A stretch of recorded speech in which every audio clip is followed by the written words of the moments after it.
Chapter 2, Crisostomo Ibarra. It was not two beautiful and well-gowned young women that attracted the attention of all, even including Fray Sibylla, nor was it His Excellency the Captain General with his staff, that the lieutenant should start from his abstraction and take a couple of steps forward, or that Fray Damaso should look as if turned to stone. It was simply the original of the oil painting leading by the hand a young man dressed in deep mourning. "Good evening, gentlemen." "Good evening, Padre," were the greetings of Capitan Tiago as he kissed the hands of the priests, who forgot to bestow upon him their benediction. The Dominican had taken off his glasses to stare at the newly arrived youth, while Fray Damaso was pale and unnaturally wide-eyed. "I have the honor of presenting to you Don Crisostomo Ibarra, the son of my deceased friend," went on Capitan Tiago. "The young gentleman has just arrived from Europe and I went to meet him." At the mention of the name, exclamations were heard. The lieutenant forgot to pay his respects to his host and approached the young man, looking him over from head to foot. The young man himself at that moment was exchanging the conventional greetings with all in the group, nor did there seem to be anything extraordinary about him except his mourning garments in the center of that brilliantly lighted room. Yet in spite of them his remarkable stature, his features, and his movements breathed forth an air of healthy youthfulness in which both body and mind had equally developed. There might have been noticed in his frank, pleasant face some faint traces of Spanish blood showing through a beautiful brown color, slightly flushed at the cheeks as a result perhaps of his residence in cold countries. "What?" he exclaimed with joyful surprise, "the curate of my native town. Padre Damaso, my father's intimate friend." Every look in the room was directed toward the Franciscan, who made no movement. "Pardon me, perhaps I'm mistaken," added Ibarra, embarrassed. "You are not mistaken," the friar was at last able to articulate in a changed voice, "but your father was never an intimate friend of mine."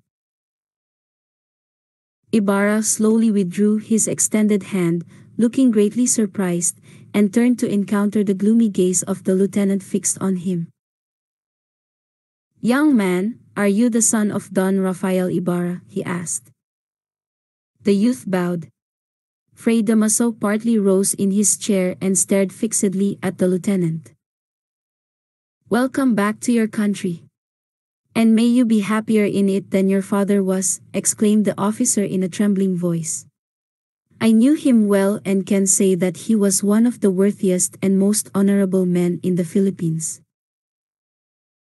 "Sir," replied Ibarra, deeply moved, "the praise you bestow upon my father removes my doubts about the manner of his death, of which I, his son, am yet ignorant." The eyes of the old soldier filled with tears and turning away hastily, he withdrew. The young man thus found himself alone in the center of the room. His host having disappeared, he saw no one who might introduce him to the young ladies, many of whom were watching him with interest. After a few moments of hesitation he started toward them in a simple and natural manner. "Allow me," he said, "to overstep the rules of strict etiquette. It has been 7 years since I have been in my own country, and upon returning to it I cannot suppress my admiration and refrain from paying my respects to its most precious ornaments, the ladies." But as none of them ventured a reply, he found himself obliged to retire.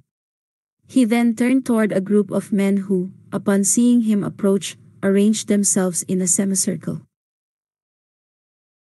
"Gentlemen," he addressed them, "it is a custom in Germany, when a stranger finds himself at a function and there is no one to introduce him to those present, that he give his name and so introduce himself.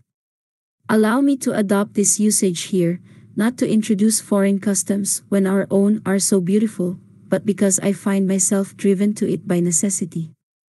I have already paid my respects to the skies and to the ladies of my native land, now I wish to greet its citizens, my fellow countrymen. Gentlemen, my name is Juan Crisostomo Ibarra y Magdalene."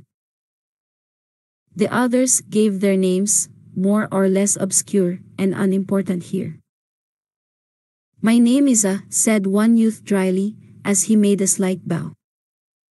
Then I have the honor of addressing the poet whose works have done so much to keep up my enthusiasm for my native land. It is said that you do not write anymore, but I could not learn the reason. The reason? Because one does not seek inspiration in order to debase himself and lie.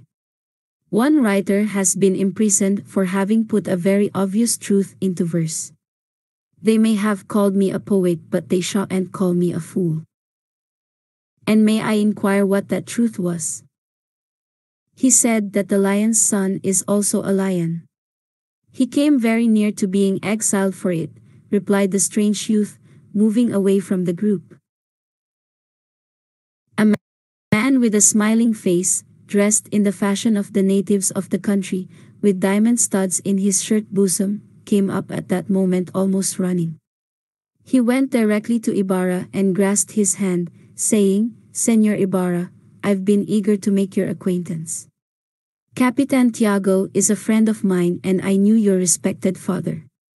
I am known as Capitan Tinong and live in Tonda, where you will always be welcome. I hope that you will honor me with a visit. Come and dine with us tomorrow." He smiled and rubbed his hands. "Thank you," replied Ibarra, warmly, charmed with such amiability, "but tomorrow morning I must leave for San Diego." "How unfortunate! Then it will be on your return." "Dinner is served," announced a waiter from the Café La Campana, and the guests began to file out toward the table, the women, especially the Filipinas, with great hesitation.